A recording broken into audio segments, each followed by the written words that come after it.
So at approximately 6:36 this morning, a 54-year-old male, who we've been able to determine is a homeless male, was with his girlfriend, and they were just to the west of us here, attempting to cross the tracks at the 8th Street crossing. A train was backing into the yards to the east of us, and the male, who we've been able to determine was impaired by alcohol, just grew impatient, and he decided to try and crawl underneath the slow-moving train.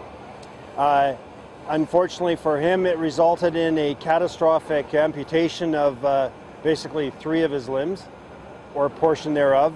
And the train crew who saw him behind the train immediately summoned EMS.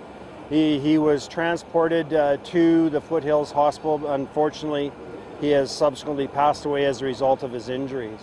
As I said before, we've determined that alcohol definitely played a factor in this incident, as well as basically his impatience.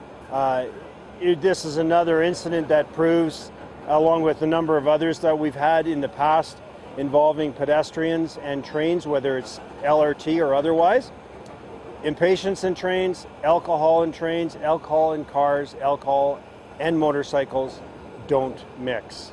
And the fatal result today sees that type of a decision process.